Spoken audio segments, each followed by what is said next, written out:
Guys, today we are talking about how audience hijacking is pretty cool, but having an audience to hijack that has your ideal client in it is so much better. And by the way, the reason that I opened it up the way that I did today is because our lesson of the week, which we'll start with, is no one gives a shit about your intro. No, they don't at all. No Zero. one cares. No one cares at all. So what we see a lot of times is people doing social media posts and stuff for their business. And they're like, hey guys, Bob here. And today we're going to look at my workshop because I'm working on this and blah, blah, blah. Well, guess what? When you said Bob, they already scrolled. Like, we don't care. And my favorite example of this, like starting in the middle of the action, is, I believe it's one of the Dark Knight movies. Oh, yeah. The first one. Where it starts off with the bank scene. Yeah. So you have no idea what's going on. No. But you're locked in because of what's happening on screen and you're curious. Yeah. And that's what creates a valuable hook, you know? But people are so wrapped up like in their own ego that they feel the need to add all this context of who they are and how amazing they are. Well, guess what? No one gives a fuck until you make them. So, because really what everybody's asking themselves when they see a piece of marketing material is, why should I give a fuck? Yeah. Whether you want to be West Michigan nice or not, like, that is exactly what you're thinking. So, you know, West Michigan nice might say otherwise, but they definitely will say otherwise. Yeah. But no, to be real, like, even if you are West Michigan nice, like, I guarantee you that's what you're thinking in your head when you see any sort of marketing material. Why should I give a fuck? In a world where we have, feeds filled with breaking news and, presidential updates and World War III. And World War III, and it's my favorite. CEOs changing their logo and losing $100 million in value and Cracker Barrel. But we didn't say that. And well, they probably don't have any money to sue us now. And also true, that's just what's happened. That's exactly what they've done. So try and sue us, it's the truth. So we're not that cool. No. But you have to start in the middle of the action, because if you don't, you're not going to build curiosity. And curiosity is what makes people want to stick around. And then within that, you need an open loop. So with the Dark Knight movie, by the way, if you guys haven't seen it, it starts out with a bank robbery scene, like a heist. Yep. That's what it's called. Bank heist. And they're, going through everything, and they're the team of people is all covered up, and they're all working for the Joker. And then eventually we learn, after the heist gets done and everyone else, secretly kills each other because they want to make all the money, then the Joker reveals himself. I think it's 7 minutes in. And he's a part of the group that is supposedly working for the Joker, and they have no clue he's actually on the team with them. Right. Yeah. And the reason that you stuck around is because you started with curiosity. In fact, I think it started with them ziplining off a building or some shit. I think it started with the mask, him holding the mask in his hand, and he puts the mask on. Yes. And then you wonder, who is that? That's an open loop, because you're trying to figure out, okay, where is this going to go? Another really real world example is, if you guys have ever seen the videos of people cleaning escalator rails, and they put a sticker down or whatever, and, to see where it comes back around, and they just let it go. And then you sit there and wait. And you just wait. And in the meantime, what do? You listen to whatever they have to say, but you're waiting to get the payoff from the open loop. Yeah. So anyway, make sure that your content is curiosity inducing, because if it's not, and it's just a bunch of BS about you and how cool you are and whatever, no one is going to care. But getting into our topic of today, so audience hijacking. Justin, how would you define audience hijacking?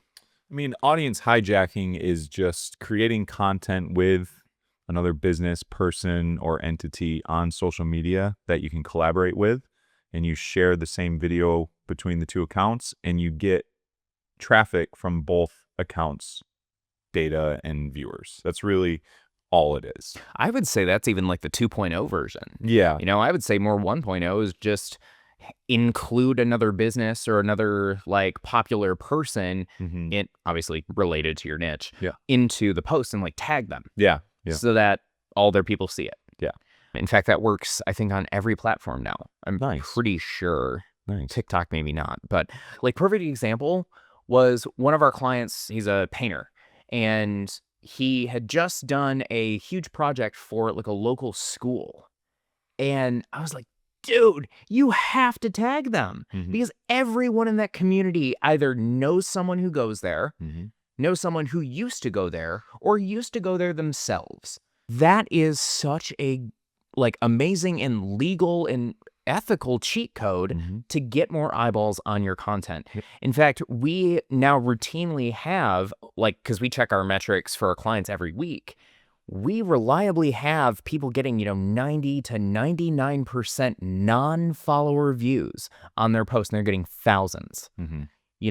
And it's just because that's how the algorithm works now. The algorithm feeds you the content that it thinks that you're going to like, not the stuff that you follow. Yeah.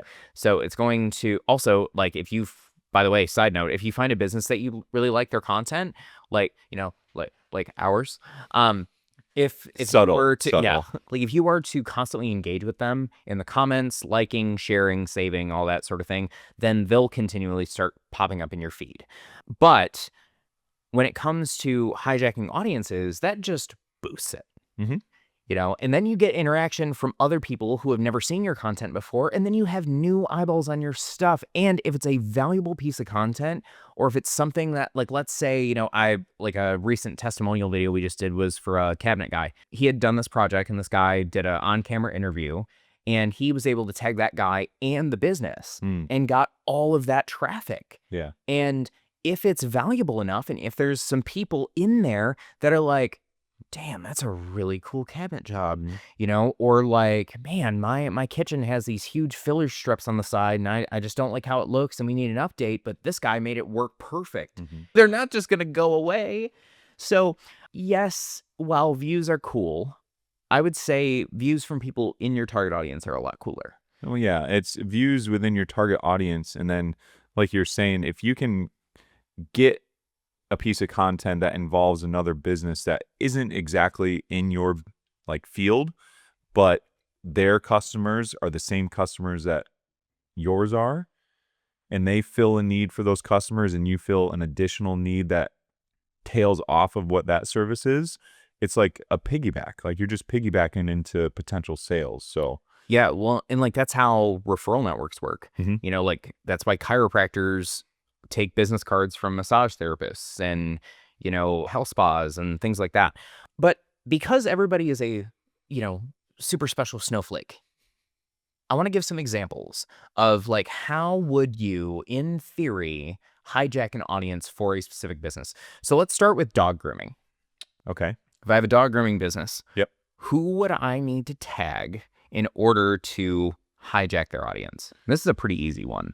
Well, I would say you would want to try and connect with some sort of dog kennel or dog sitter, maybe any local food, like dog food companies, or maybe a dog shampoo company. Anything that has to do with the animal's care is going to benefit you.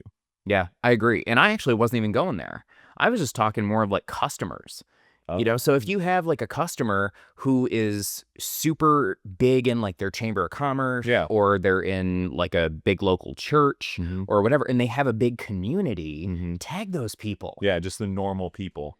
And then, hey, look who we did for their dog. And, oh, hey, by the way, we're giving, 10% off all new clients or whatever, give that little like subtle slide in there. Yeah.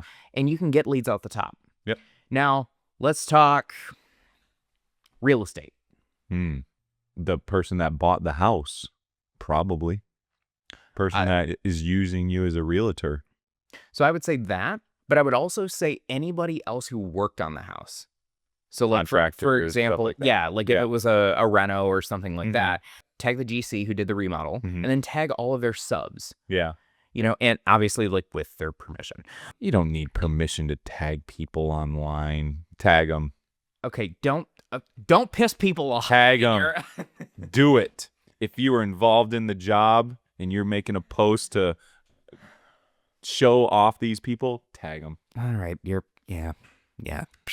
If You're not wrong. I was on a job, I did a bunch of work, and someone made a post about the home and they put my business in there, I'd be like, oh, thank you. Yeah, Thanks. I'll take that shout out. Thank you very much. I agree. I'm a snowflake. I want attention.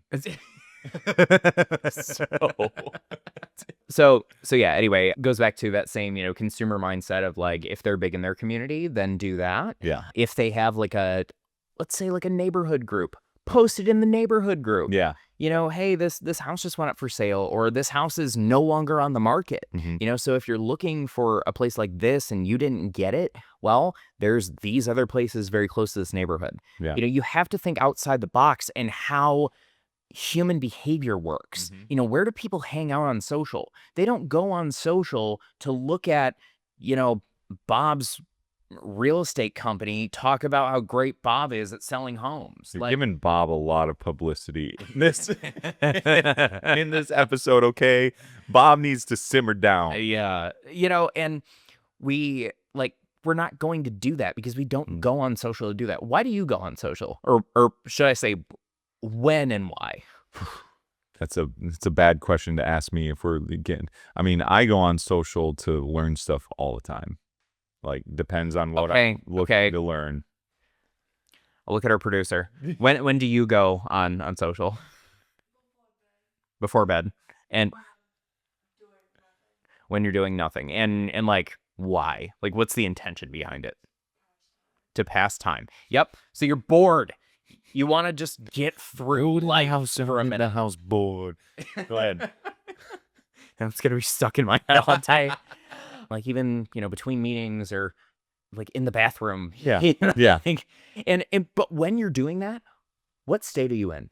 Just mindless doom scroll the whole time. Yeah. And you're only like half paying attention. Yeah. So I don't want to hear you talk about like, all the complexities of, I don't know, mortgages and loans and real estate shit. I don't know. I didn't buy a house. He chose the most boring thing that he could for that. I don't want to hear about that. Sorry, realtors. We have realtors that we work for. We do. Although their content's not doesn't boring. mean it doesn't mean mortgages aren't boring. I will fall asleep. I don't care how entertaining the video is.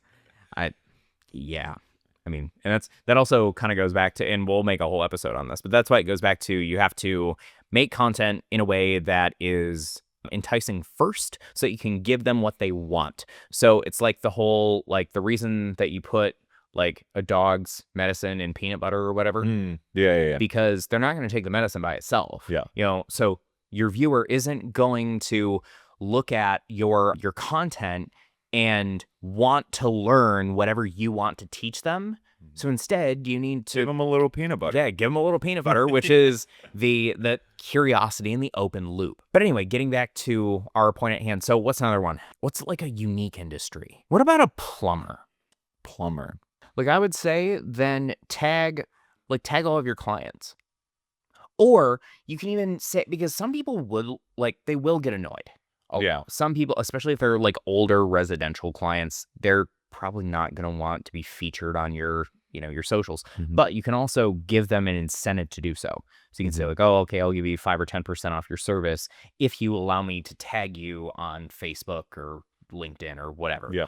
So I think that, and then also any commercial jobs that you do, tag the business owner and the business. And obviously, caveat, do all of this with permission. Please do not piss off your clients. Please do not do that, because then they're not going to refer you, and that's going to be a hell of a lot more detrimental than any of the upside that you might receive from hijacking their audience. So don't listen to this asshole. Listen to this asshole. Look at me right now, right here, okay? If you're working with a business and they say they will not work with you because you tagged them in a post showcasing your work on the business you just helped, don't work with those people. Oh, Lord. Listen, I've gone through my whole life that way. If someone's not going to appreciate what I've done and just trying to connect and build a relationship with them, and they're like, Don't tag me in your stuff on Facebook. I don't want to see your post. I don't want to work with that person. That's a I don't short. wanna work with that person. That's a short. So I guess I'll let you guys be the judge. Let us know in the comments how you feel. Things. Yeah, but let us know how you feel about that in the comments, because there are going to be a lot of mixed opinions, especially from whatever part of West Michigan you're from. Oh, who knows? All right, well, let's do one more. I know, like golf. Golf. If you so let's say you are you're a golf course. Mhm. Let's say that first. Mm. Who would you tag? Well, it depends. If you're going to have events going, like if you have some sort of scramble or something like that, you'd be tagging any of the sponsors. You could tag the event coordinator, whoever that is, if it's a business. And then also too, I mean, as the event's going on, you could tag some of the normal people. If you have some booth set up where they're taking photos for the social media account, that could be one way you capture their information, but you're not going to be capturing like the normal people going through the golf course. No, Yeah. because that would be weird. But Yeah. now let's say you were like a golf coach. Well, then there you could definitely tag the individual people. Yeah, I would agree. And also, like, if let's say that you have some, and like I said, make sure they're cool with it, because like I don't know how I would feel about that. Yeah. If they're cool with it, also tag like the events that they go out to. Mhm. Or say like, hey, this person that I work with, they're competing in this thing today. Everybody go wish them good luck. Yeah. And then they tag them, and then they get a bunch of good luck in the comments too. That's a lot of engagement, and that's a lot of good feeling for that person too. Yeah. Okay, one more. Let's say, what else would you sell at a golf course? Maybe like a pro shop. Yeah, pro shops. Big thing is like all the stuff within pro shops are going to be massive brands, Mhm. right? So and I don't know how it works with like really big brands. So what I would say there is you don't necessarily need to tag the whole like big brands, like Nike and Titleist and like all those companies. They're not that's not gonna make much of a difference. But you could, if you have anything that's local in your shop, like locally made, then you can do that. Or you can tag like who you get your apparel from. If you get a new batch of polos, or hey, we got this new shipment in of these things that are made in blah blah blah city. Yeah. You could also tag the people who you work with that are that are highly skilled, again with their permission, that if they come there all the time, or they work with you all the time, or even if it's just like a first-time buyer, then you can say like, hey, if I can take a picture of you and tag you on social media, I'll give you 10% off your first purchase. So I feel like that works too. Yeah. So there's plenty of different ways that you guys can do this. It just comes down to like thinking outside the box and thinking about how human psychology works, because obviously we don't want to be slimy. We don't like. Obviously, like I would at least say ask for permission if you feel like you need to, but use it to your advantage, because it is ethical. It's very ethical. In fact, it lifts you both up. Rising tide lifts all boats. Yep. Anyway, I hope that I hope that this podcast really helped you guys, and at the very least, I hope that the lesson of the week was, if this wasn't. So, if you want more of This. too, I don't know why you would, but if you do, we do have a couple different places that you can go depending on where you're watching this. So we have a YouTube account, we have a Spotify, and a Inner Circle on Facebook. That Inner Circle on Facebook is free to join, and it's basically just a private group where you get to interact with me and Justin. You get a bunch of behind the scenes content. You get episodes early. Yeah, you get episodes early, and you also get live Q&As, which we're going to be doing here soon. So I'm nervous and excited, but if you guys have any questions, comments, or concerns about this, please leave them below. If you found this helpful, please share it with an entrepreneur friend of yours that needs to hear this, because we want this to get out to as many small businesses as possible, because we want to help you guys grow on social with actual, real, like data-driven techniques that we are actually using ourselves, not just some random shit that we found on ChatGPT. So Thank you guys so much for watching. And Inner Circle gets all of the new content on Friday at 6 p.m., whereas the public gets it at 9 a.m. on Monday. So you got to wait the whole weekend to be able to see it. So make sure that you join with the link below. If you have any questions, drop them below, and we will see you in the next one. See ya. Oh, shit. Bye.